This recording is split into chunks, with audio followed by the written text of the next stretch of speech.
that I started, but my former student, now postdoc, Chechun Chen, has contributed enormously. So, and it's the title is, "Can we improve substantially the numerical weather forecast using future observations without cheating?" So, what a main tool that we use for numerical weather prediction to predict the weather is data assimilation. And in classic data assimilation, every 6 hours we make a new forecast like this, get new observations and combine them to get the new analysis, which is the new initial condition for the forecast, and then this analysis cycle goes on like this. And a pioneer of long-range forecasting, Kiku Miyakoda, said, if you use future data when you are doing tests, you are cheating, and you will get results that are too optimistic, so you will improve if you use future data, you will improve the forecast, but in reality, you cannot use future data. You have to wait like 6 hours to get the data, so you cannot use future data and then think that you will improve the forecast, because it's cheating. So, but we found a way to determine whether each observation is beneficial, and we put in blue beneficial observations, or detrimental for the forecast, using the observations 6 hours later. And this improves the forecast substantially. And are we cheating? So can this be implemented operationally when we don't know the future? We have to wait for the future.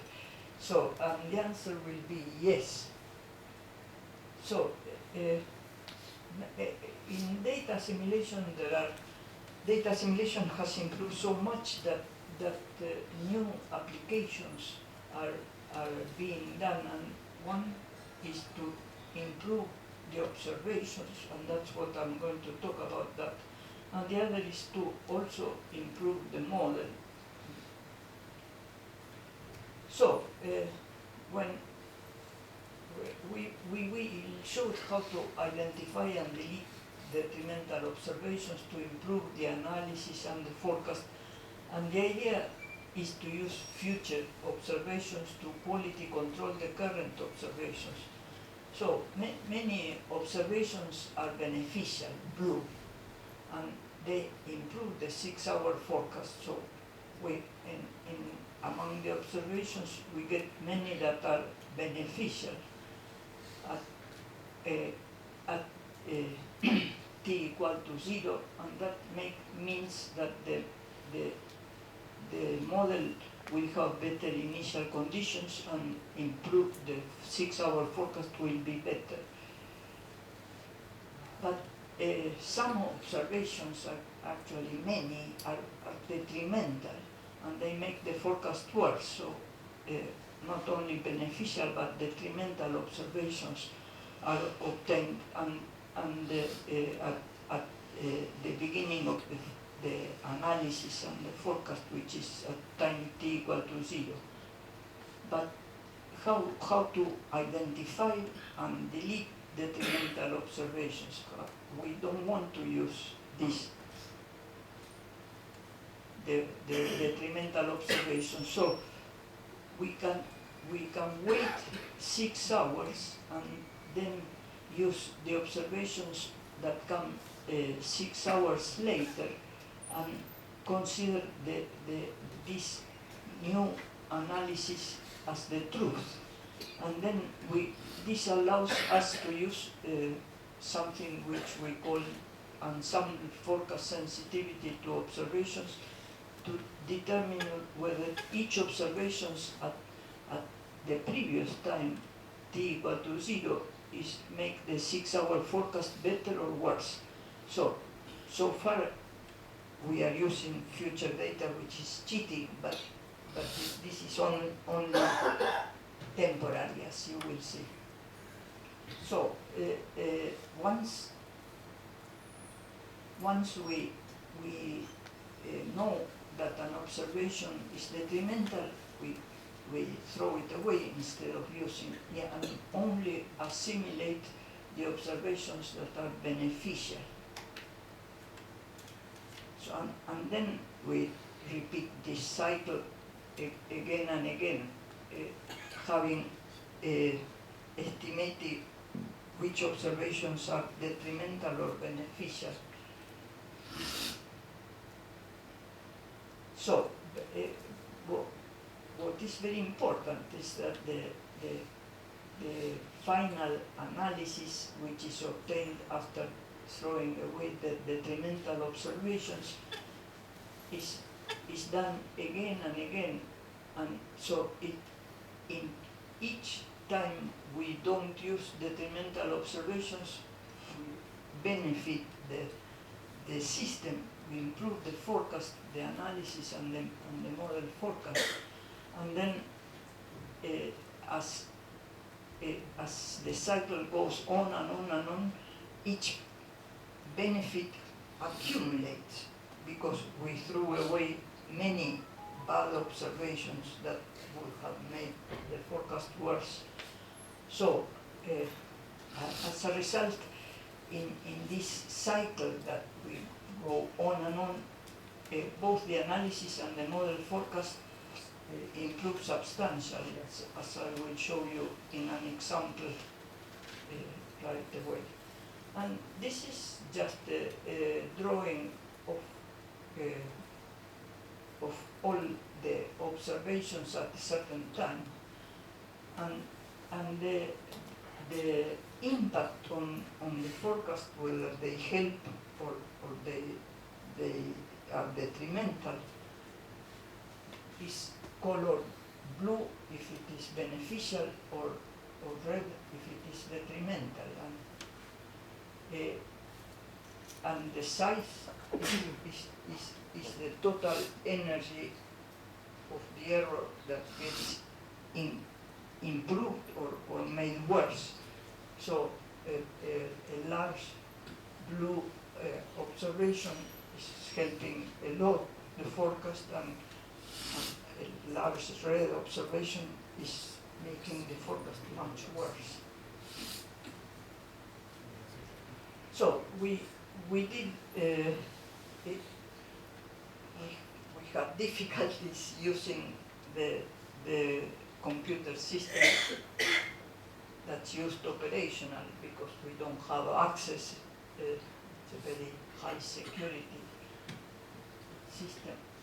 So we did an experiment with a realistic but cheaper system. So we use the NCEP global forecasting system coupled with our LETKF, which is a data assimilation system that we developed in the University of Maryland, Brian Hunt did.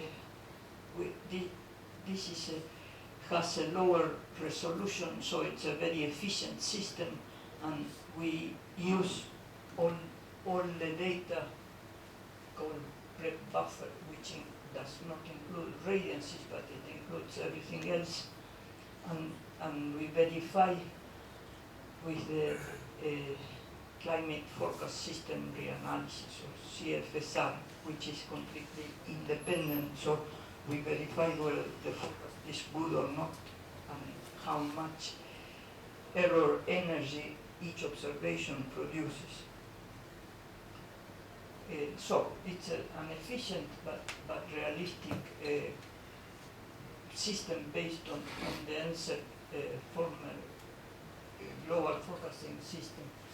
And this is the first result, which is what many people have computed in, which says that the ensemble forecast sensitivity to observation is negative for all the observations, and negative means that it reduces the, on the average, reduces the error.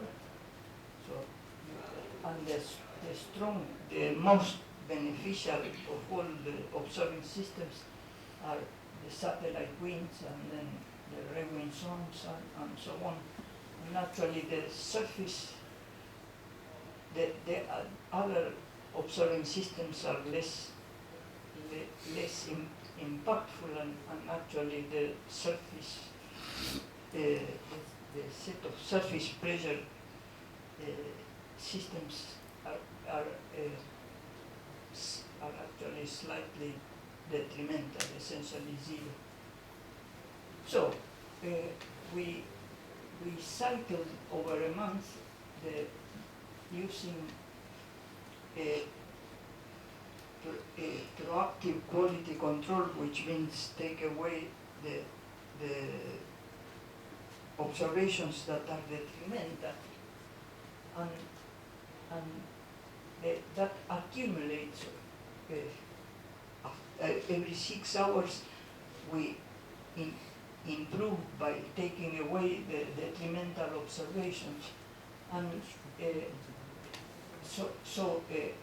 cycling over months, for example, reduces the analysis errors, which are shown here for different variables: U, temperature, moisture, at different levels.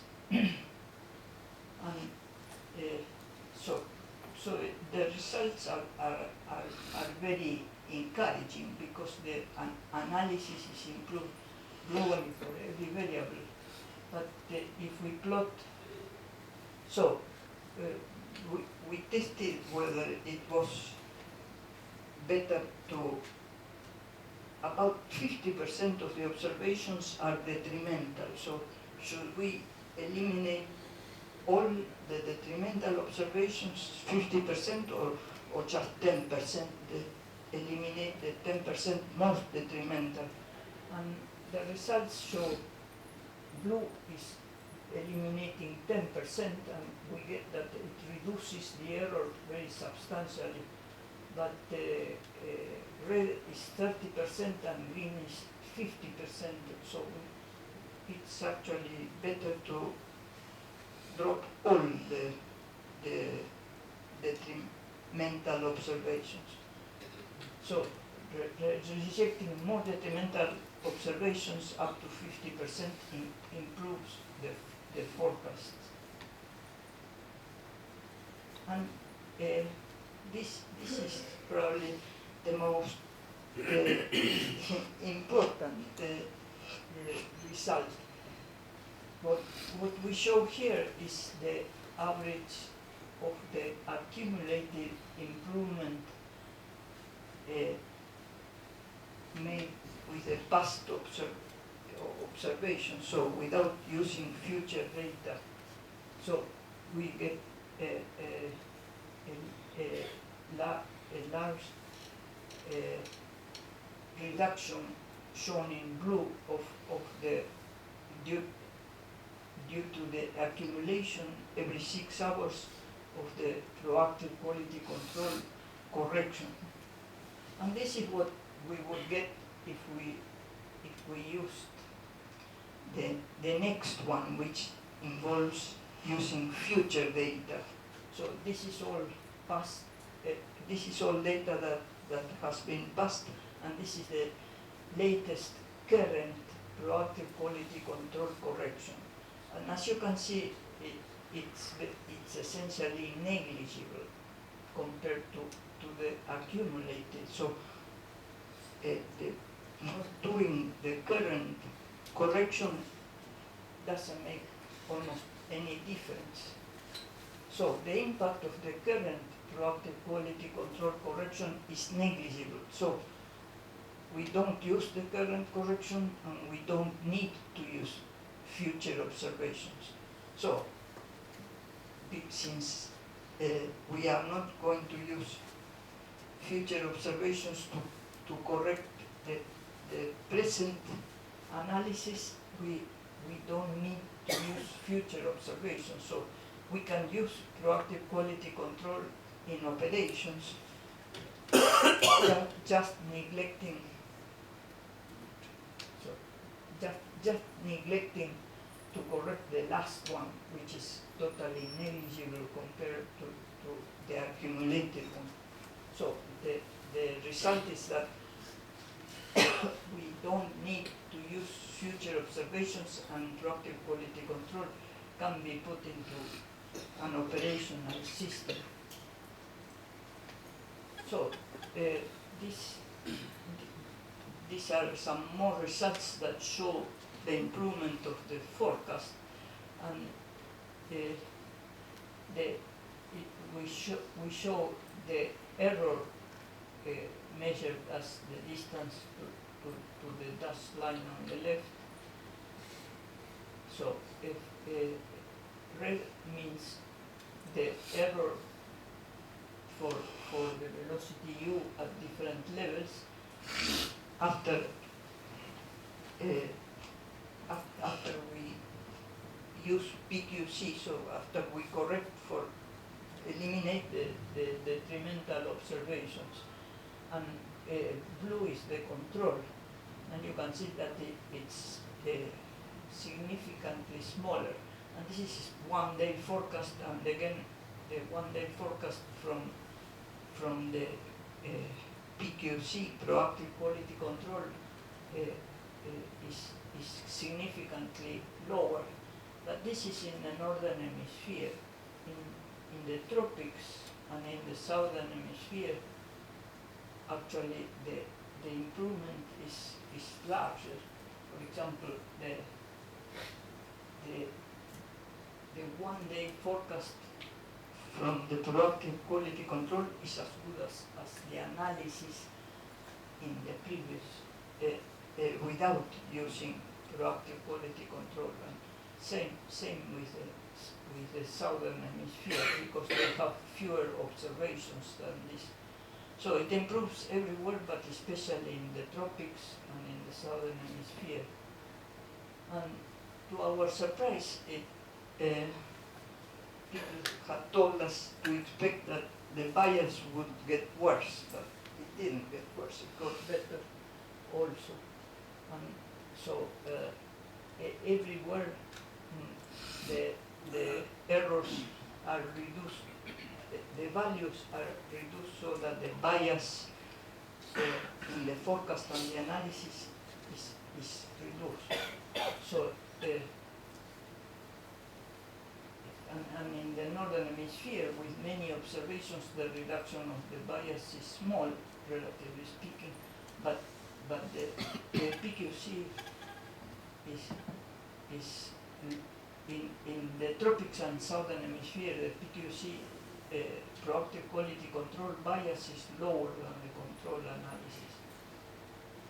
So I'll very briefly explain EFSO and show how useful it is in monitoring the quality of the observations at the analysis time. And this is the system that has the magic that it can determine for each observation whether it's beneficial or detrimental. And I'm not going to derive the equation, but I was inspired by Langland and Baker that invented this idea, but using adjoint models and adjoint data assimilation systems, which is very expensive and complicated, and whereas we did it with an ensemble, forecast sensitivity to observations, which is very easy, and all the ensemble data assimilation already computes anything that you need to use. convenient. So, negative EFSO shows that the observations reduce the forecast error, so they are beneficial.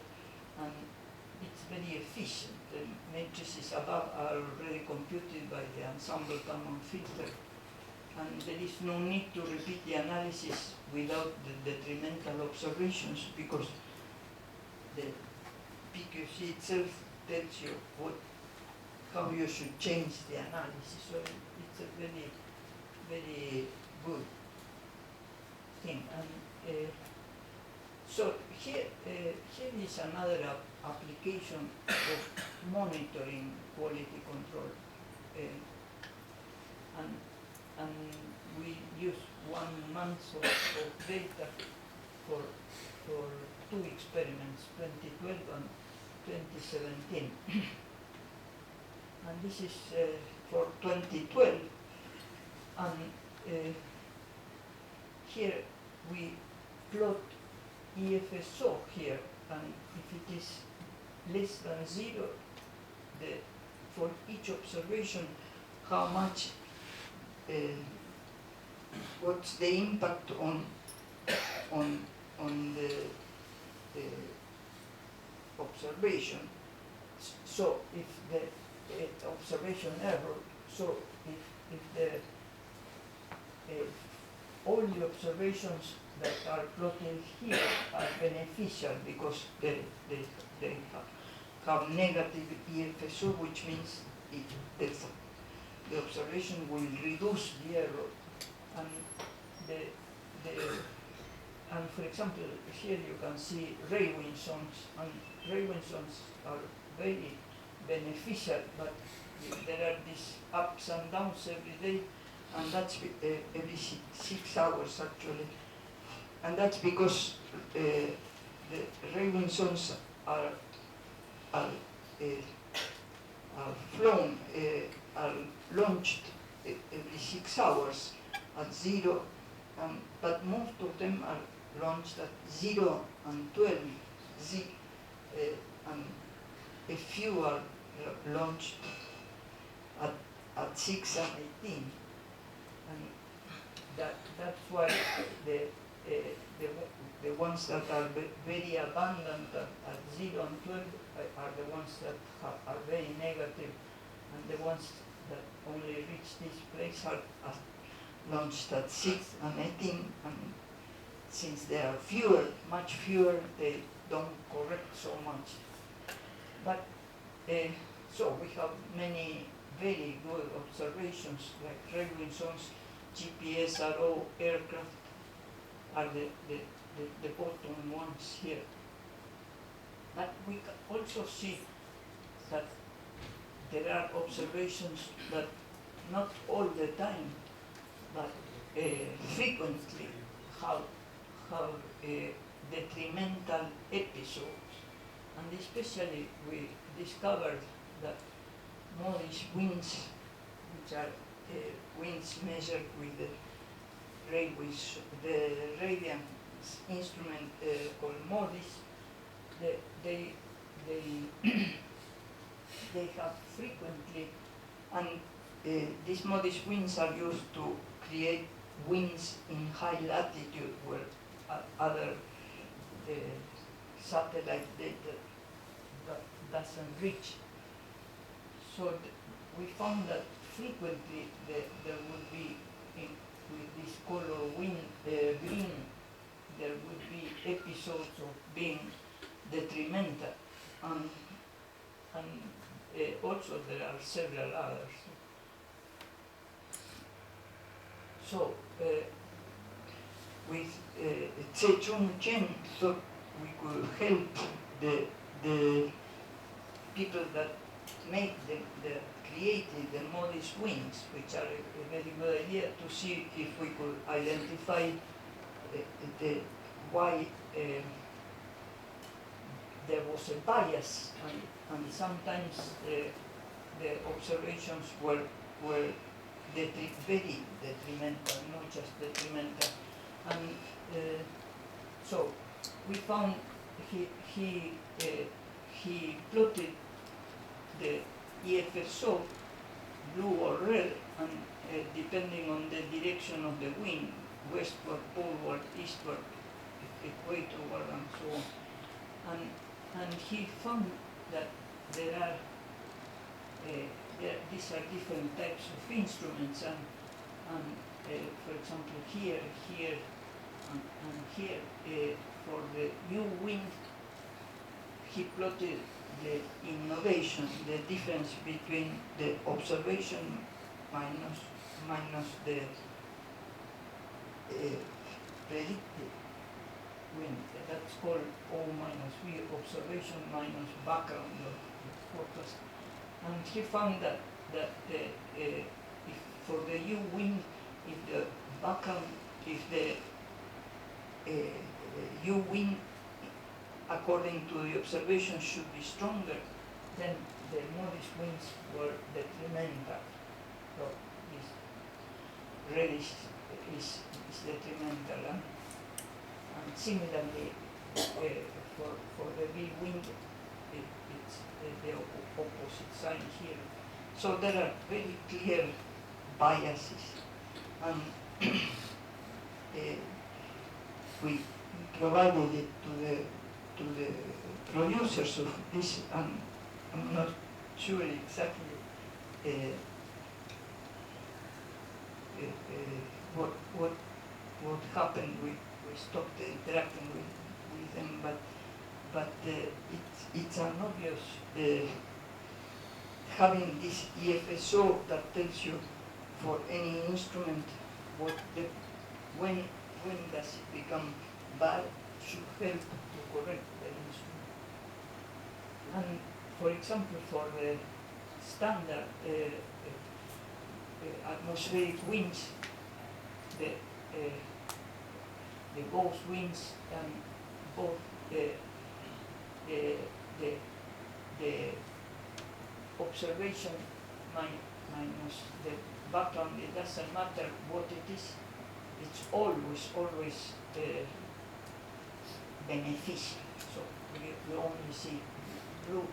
So these instruments are designed in such a way that they are always beneficial.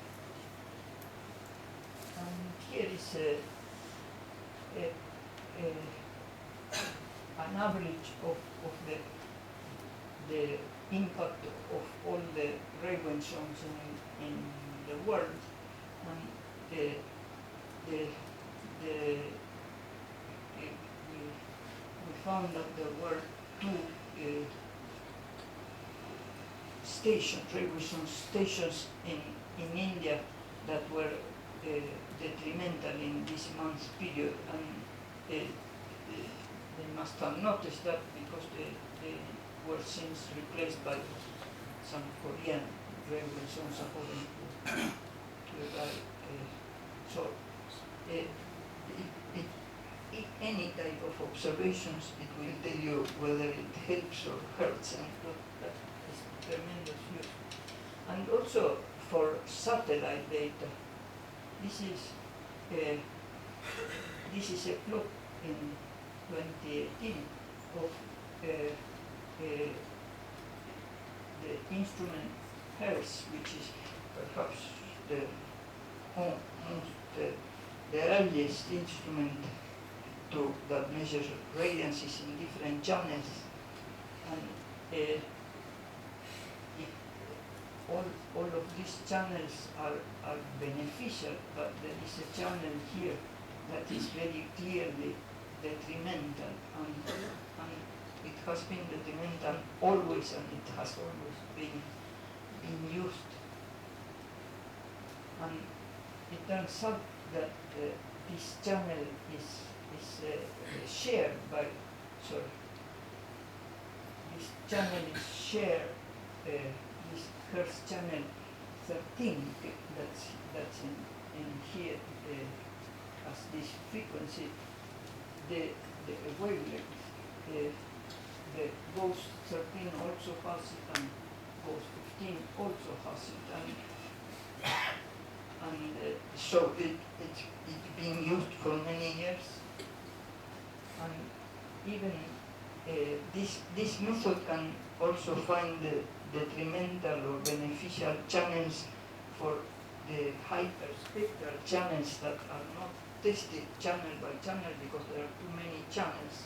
But this method is very cheap and it gives you the beneficial or detrimental impact for any instrument. And here we have IASI and AIRS that are the two larger hyperspectral instruments with more spectra. And this AIRS has essentially no detrimental channel except this channel 13 that I think people must have said, well, if it has been used for many years, we should continue using it. And they did, but the IASI, the European system, doesn't have that channel 13, but instead it has a whole bunch of detrimental channels here and lots of very good positive channels. And here we compare the results that we got using data from 2012 and 2017. And IASI had had these detrimental channels and many beneficial channels, and when they changed to this, they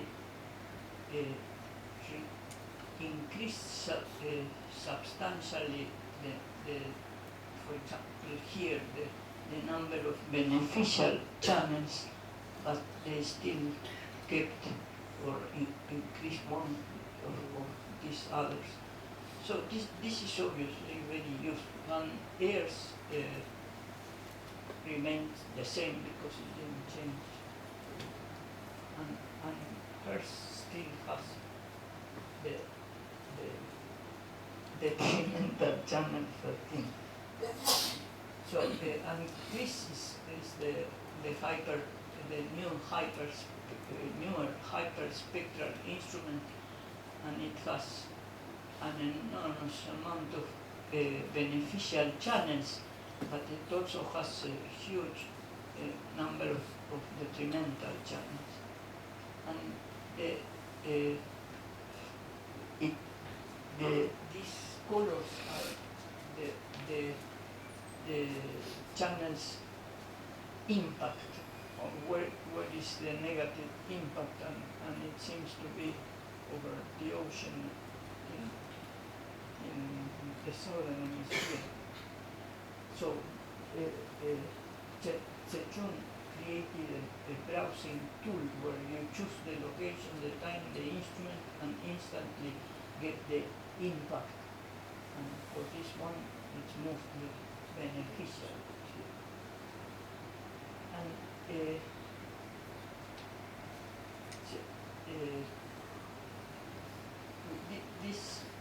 this shows different ways to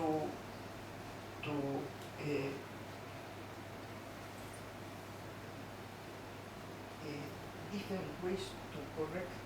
Once we know that an observation is detrimental, we have to correct it. And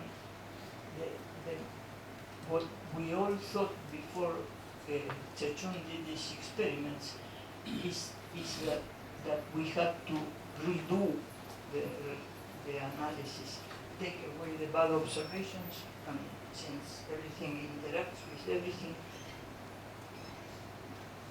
redo the analysis, which is very expensive. But it turns out that the best method that we found among different methods were not what we thought, but one which just uses the EFSO results to correct the analysis without having to do the reanalysis again. So it turns out that this green doesn't remains stable for a much longer time than the others. And so this using the PQC results to correct the analysis is both beneficial and robust because it's consistent with the FSO. So,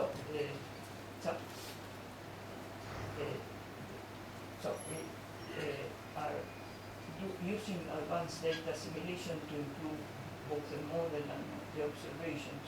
And we talked about the observations.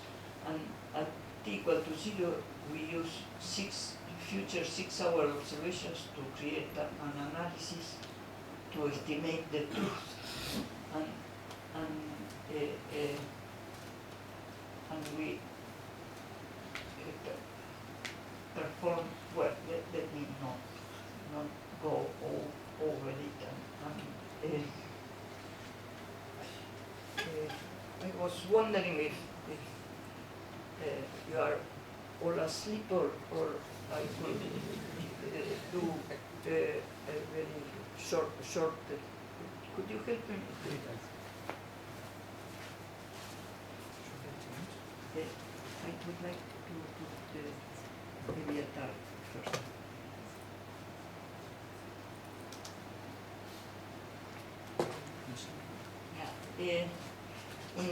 As part of the monsoon mission grant that we have, I'm supporting a very brilliant student, Leviathan Bach, came here once and let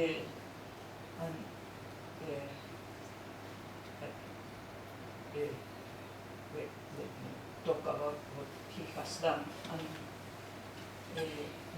you all know better than anybody that seasonal monsoon rainfall can be considered a superposition of seasonal mean due to boundary conditions and intra-seasonal oscillations, and there are two dominant ones.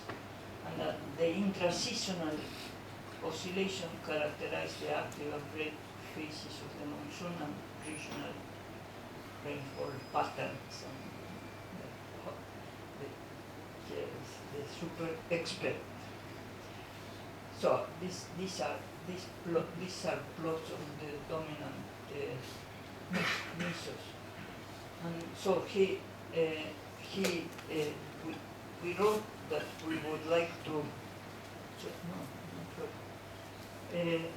We wrote in the proposal that we would like to use the meso to improve the skill of the forecast, because Krishnamurti and Sharma had shown that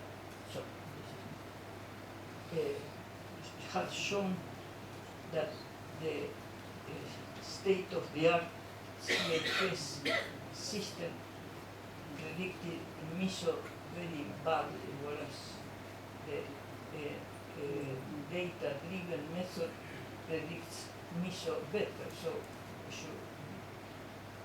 what we thought naively is that it would be possible to easily transfer information from this that we can estimate, for example, for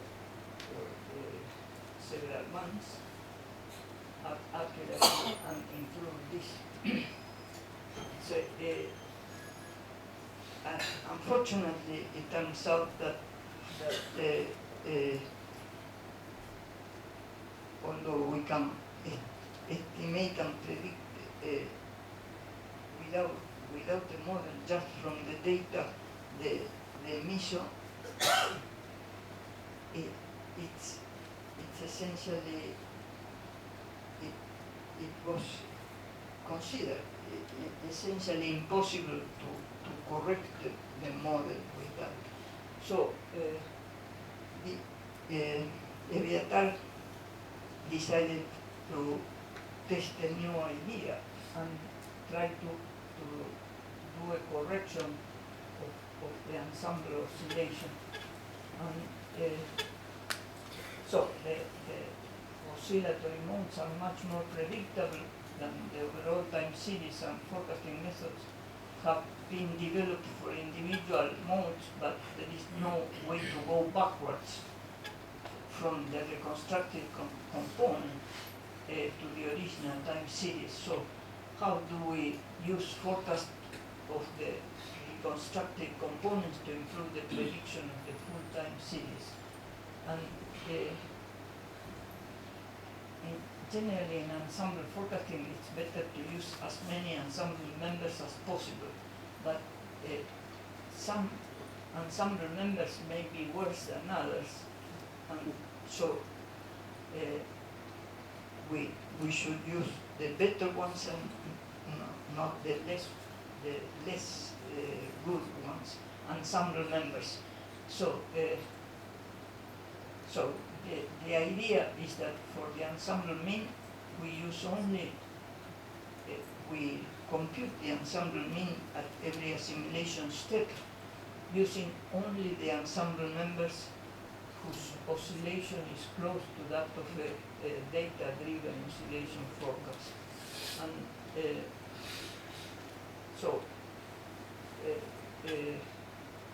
he basically computes the ensemble mean of the ensemble data assimilation, the ensemble mean using the best ensemble members as determined by the discrepancy from the oscillation forecast. So it's a simple idea, and this shows that this system is closer to the oscillation that we would like to keep. This ensemble member is better than this, so we would use this one but not this one. So let me show you experiments that he did to test whether this idea is possible. He applied to toy chaotic oscillators with parametric model error. So he used several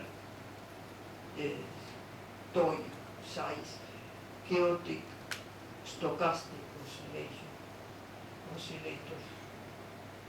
So in general, the error reduction that we can expect depends on the portion of the variance from oscillation. So, for example, MISO represents about 14% of the variance, and model error and some spread. So what he did was to take one oscillator, a small oscillator, and here is if he just the error that he would get scaled so that it's 1. If he doesn't, if he uses all the ensemble members, not the best. And this is what he gets if he only uses the best. And it's still an error of 0.6, but it's much smaller than 1.0. And he did it for different oscillators. And here is the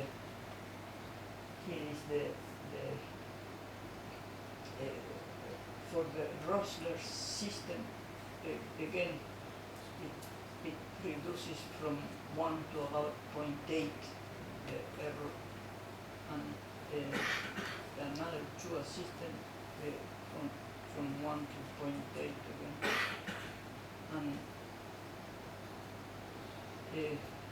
and he derived under certain assumptions the percentage that can be corrected. And so the future plans is, first thing he thinks is to write a paper.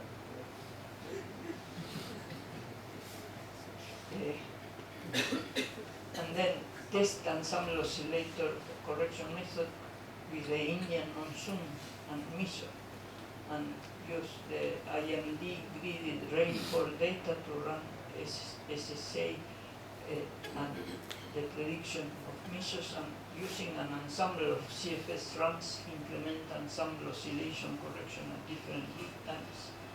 And the mesos make up about 14% of the daily variance, and from the equation that he derived, he could estimate an error reduction of about 7%, higher or lower depending on the region.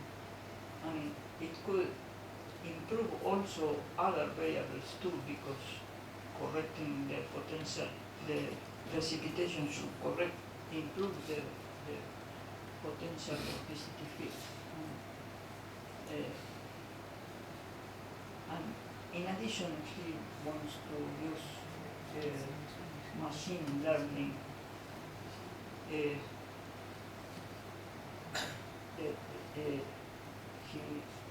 which he knows a lot. And previous work has shown that hybrids of machine learning and a model are better than either separately.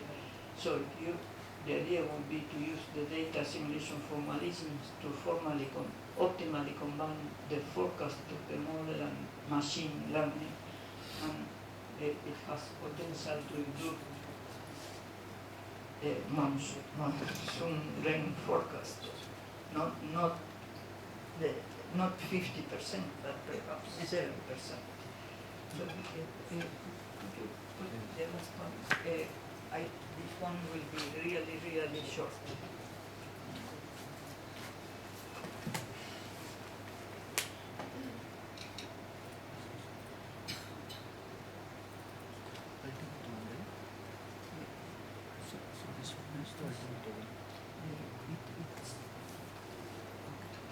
I'm not sure it's the right thing, but altimeter data is something that has been observed in a very complicated way for like 20 years, many years ago.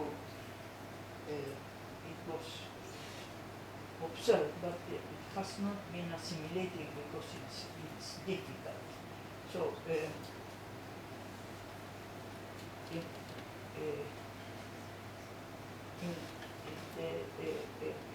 short introduction why it is difficult.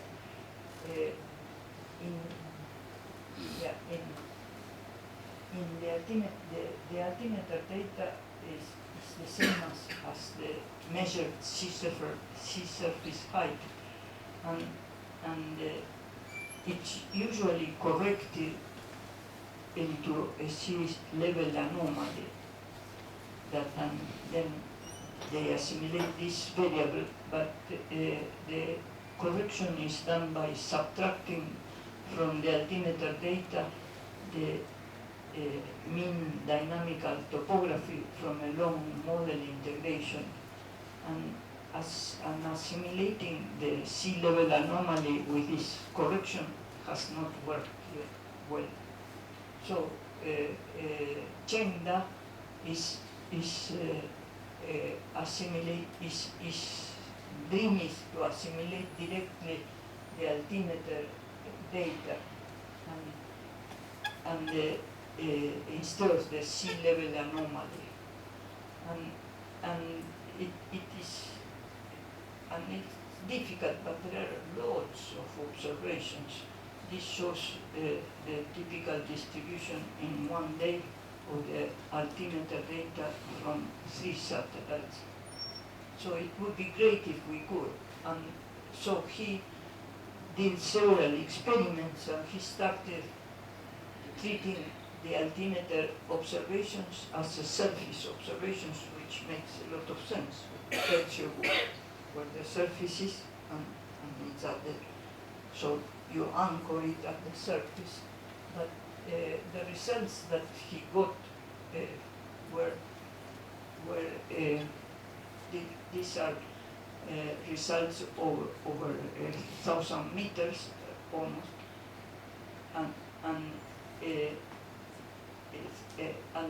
this is for the northern hemisphere, southern hemisphere, the tropics in orange and the global in black, and with we found a very small improvements. The changes in the RMS error were small, and for the tropics actually there was a degradation. So he tried something else, which is assimilation.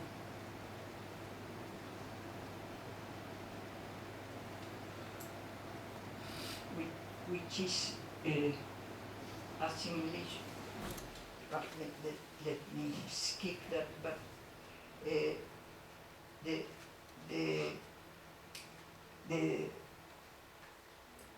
altimeter observations are not localized. They are distributed. They have information distributed in the vertical, like satellite data has information which doesn't correspond to a single level. So he tried a method that was developed by Travis Luca to think that the altimeter data should be representative of the thermocline, which is where the temperature changes the most. And so he used ensemble spread as a measure of that, but it didn't work. But then he looked at correlations between the sea surface height, which is what the altimeter measures, and temperature, and he found that near the surface the correlation was very small, and then about 95 meters, which is in the northern hemisphere, the thermocline, there was a high correlation, and further down it was smaller again. So he, and I helped him a little bit on that, we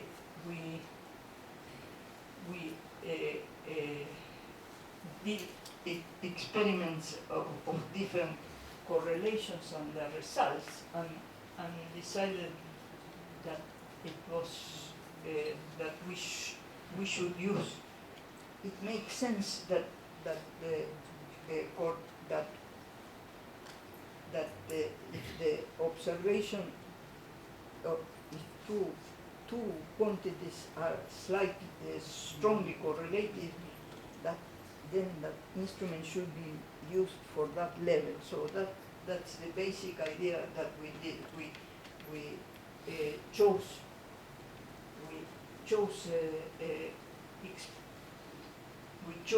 to assimilate strongly the altimeter data where it was correlated with different variables like the temperature, the salinity,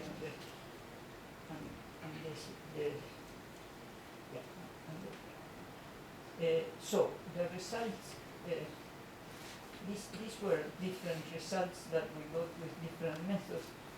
When we improved when we put, for example, we put, this represents when we assimilate at the level of maximum temperature spread, and it shows that it improves the upper part of the ocean, but it makes it worse here, and this is also. So finally we chose to assimilate where the correlation was strong but not too strong. So the correlation was between 0.4 and 0.8, and really the results are very, very encouraging, and they are also consistent with what one would expect from physical properties, because, for example, the tropics, which are yellow, are very shallow, and that's the way it should be. The northern hemisphere has much lower thermocline and much stronger correction, and the southern hemisphere, by the southern hemisphere, since it doesn't have continents finding it has no, we expect to have no impact, and that's exactly what we got. So these results, somebody at the MBA told me were really, really very encouraging. So that will be the next variable that we are going to assimilate in the system that we are developing for the monsoon mission too. Okay, thank you very much. Sorry for.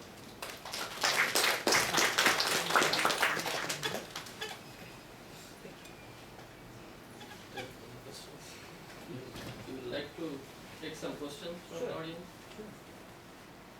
Any questions? Mr. Ravi? Just wanted to know, when you said when you use the hyperspectral, some of the channels, there was degradation. Yeah. What was the cause of the degradation? Usually, these days everybody says hyperspectral is the way to go. So why do you think those particular channels were bad for? Yeah, that's a very good question, and if it was easy, it wouldn't have happened. But when we developed the EFSO tool to see which geographically which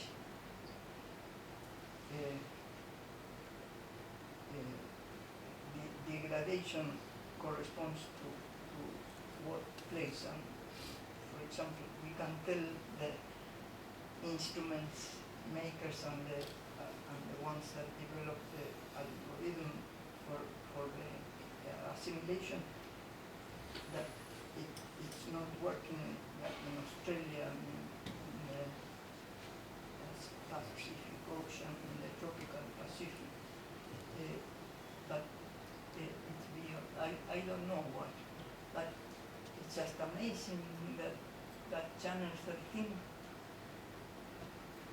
has gone through millions of experts and they still have been using it. So what we don't explain why things happen, but we explain the characteristics of when it happens. Okay, I have one more question, which is your MSSA. That is, you used MSSA both in observations and in CFS forecasts, right? So The MSSA, the multi-channel singular spectral analysis. MSSA, the second part of your talks that you gave. Data-driven. Data-driven. The data-driven method. The ensemble members. Yeah, using them to improve it. Okay, how do you get the oscillatory modes for a particular season a priori in observations? How would you be characterizing them? Would you be taking it from a long time series and assume them that they'll have the same characteristics, or you will? Yeah, like the MISO, the paper that Krishnamurti and Surya Sharma, who is also supported by the monsoon mission a little bit, showed how they could, just based on the data, they could develop a forecast of the mission which is quite accurate. So that there is a lot of we have a woman student that whose thesis is more forecast without the model. So just data. So it's based on all the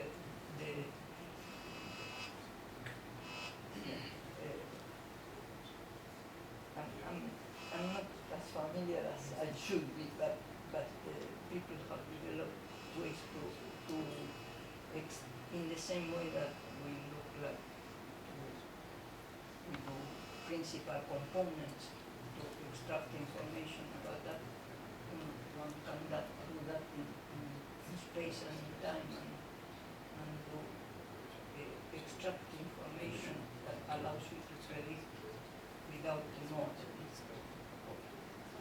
just from the data. Data. Professor Eugenia Kalnay, very nice talk. Thank you very much. I had one layman question. This 4D variational assimilation, they use future data. So call it cheating. Can we call that cheating? They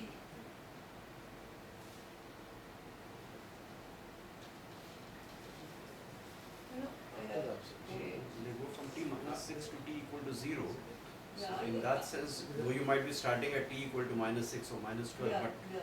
you are going to take only data up to t equal to 0, from where you are going to do your forecast, when you run back and forth. She's telling don't take the 6-hour, immediate 6-hour forecast as.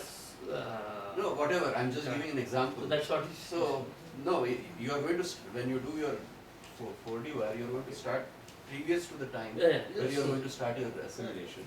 I mean your forecast. So in that sense, it's not cheating So there is no cheating at all at there. all there. It's Yeah. just that you are, in some sense, you are starting Yeah. backwards Yeah. in time, You want it. Yeah. and then you get, then you move to t equal to 0, and then you start your forecast. So it's not. Yeah, you. I mean, the idea is the same, but you are Yeah, doing it yeah, yeah. in back in the time where you have observations, Yeah. not taking the future Yeah, observations. yeah. I don't like for regard, but still they don't Actually, I found it very interesting that you are now able to deduce the thermocline depth Yeah, from the satellite rather than just the surface thing. yeah. You know, now in the Pacific as well as Equatorial Indian Ocean, it is extremely critical to monitor the thermocline year after year, right? The major variations, Great. no, the major variations Yeah, come in the thermocline depth, yeah, right? Between El Nino and La Nina, for example, yeah, yeah, and so on. And that's great. so That's the great. Equatorial Indian Ocean also, Yeah. you know, whether you get an IOD or not depends a great deal on whether the thermocline is shallow on the eastern side, okay? So that, as Mark Kane would put it, the system is ready for an IOD to develop if the thermocline is shallow, because then you require less of a trigger. So I think actually it's a major advance if we can use this Yeah, for looking at variability, yeah. you know, and since it's satellite monitored, you know, it's available all the time. See, and whereas I also like the fact that you thought anomalies were no good. I have a big prejudice against people using anomalies all the time, because what you are measuring is actual, Yeah, and it's much better to try and deduce that rather than depend on some long-term average. You know, that value that comes in there. yeah. That has always bothered me. But this thermocline thing means that it is more useful than we thought. Exactly. Isn't it? This is awesome. Can we work together? Yeah, Well, we certainly will consult. yeah. Yeah, yeah. Now, I'm not an oceanographer, but we have No. oceanographers here in the country and here. Yeah, yeah. And it would But be worthwhile, It's a brilliant worthwhile idea. exploring, because satellite data is available to everybody. Yeah, yeah. And when we do a reanalysis, we include. Yeah, The product will also. yeah. Yeah. Yeah. Very exciting. Thank you. Thank you. Thank you, madam. Actually, we are very much using your famous textbook. No, actually, yeah. Eugenia Kalnay. We are using while teaching numerical weather prediction to the university student. So I have just two questions. That whether you are incorporating your new things in your next edition book. Yeah. Acha. Yeah, I have to confess that I should have finished the book like 4 or 5 years ago, but things have advanced Yeah. so much that I just feel like I have to learn more and understand and not that. Yeah, another one thing, as such, what we have learned from your book, another book, that in the data assimilation cycle, when I am doing the data assimilation, say at t is equal to 0, 0, then we take a time window, which is starting from 21 hours to next day 3 hours. So that means here, that means in the earlier treatment, some future observations we are taking. But here you are showing that future observation is not required. Whether I don't know whether my understanding is correct or wrong. It's not. Future observation is not required. It's, But for it's zero not- it's GMT not- analysis- yeah, it's not required because using it would make a very small difference on the last analysis, and we say to help we don't. So that means we have to take the observation only up to 0 GMT. No. Provided you have done all the corrections she did. In Yeah. the past. Yeah, of course. No, which is a major thing. Correct, correct. It's not trivial. Yeah. What she's saying is using all the earlier future ones, Correct. they have selected the good ones and the bad ones, Yeah. thrown out the bad, Bad ones, one, correct. kept only the Good good ones, one. And done and it therefore with that equipment, Uh-huh. now you don't take any future Any future. for, for predictions, for forecasts. yeah. Okay. At that point, so you don't need it for because it's such a small difference. But then at the end, when the new observations come, you do correct it. Okay. So you Yeah, continue correcting, Correct. but after the fact. At the final, it is not required future time. At the final analysis at 0 GMT, Yeah, future it's, observations it's not. exactly the final analysis. Thank you. That's Thank it's a correction to the final analysis, not to the analysis that we made the forecast. It's exactly that. Yeah. Madam, Sir, is PQC technique for observation can be applied for determining the ensemble member, whether any ensemble member is detrimental or useful?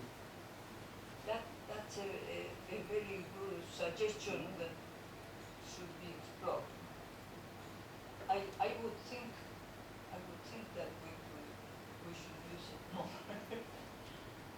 Yeah. In the same way, so maybe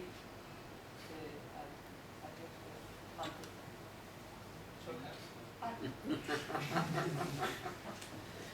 sorry.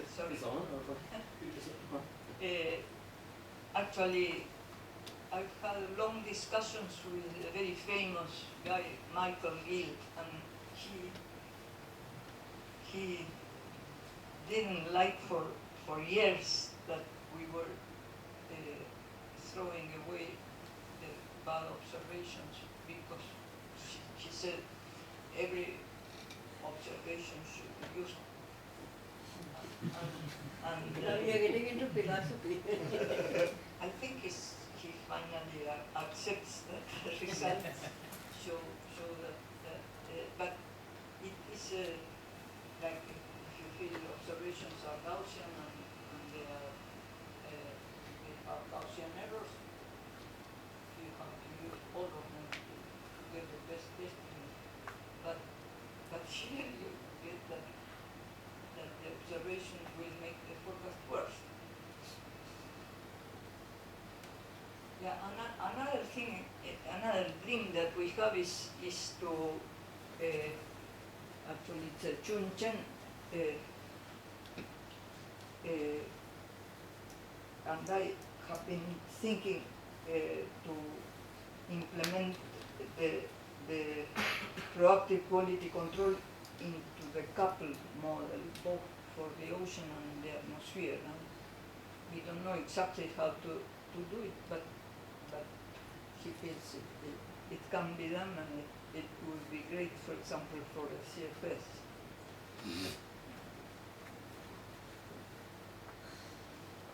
I just wanted to make a final comment if all the questions are Before that, over. before final comment, I have a question.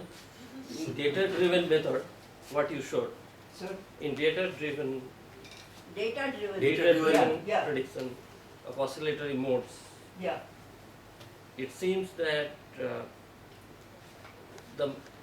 during September, the data-driven method doesn't seem to be doing very good compared to what it is doing for June, July, August. Is it true Is that from my figure? from your figure? Uh, It's too noisy. it seems to me that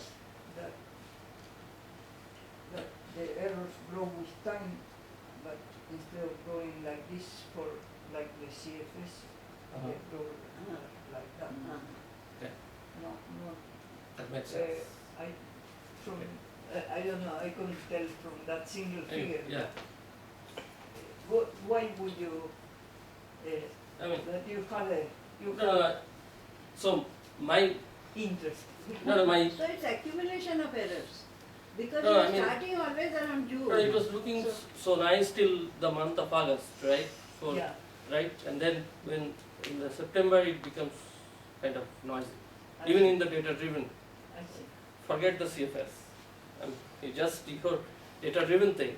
It looks so regular and so coherent, right? But when it comes to September, it goes, it That has to be spreads. analyzed. So whether it is due to error or whether it is due to the background or I don't know. I have no idea. Yeah, I mean, if it is data-driven, I would expect The error not. that, because it is data-driven, so it should behave equivalently as it is doing in July. June, July, August. The last sentence. So I mean, because it is data-driven, my expectation would be it will do as good as it is doing in June, July, August. I think if we started in September, it will do better. But this was after. Maybe the oscillatory modes contribute less in Yeah, September. But That's also possible. Could be, yeah. It could change from season to Yes, season. that could be one of the reasons. If there is any Yeah. interest, we Yeah, I mean, you have just started, I mean, so Yeah. there will be many things yeah, coming up. I would be happy to share Sure. anything. Yeah, madam, please, final call. I just wanted, because there are young people here, you know, we heard a lot of science from Professor Kalnay, but to old people like me, we also have to recognize her contribution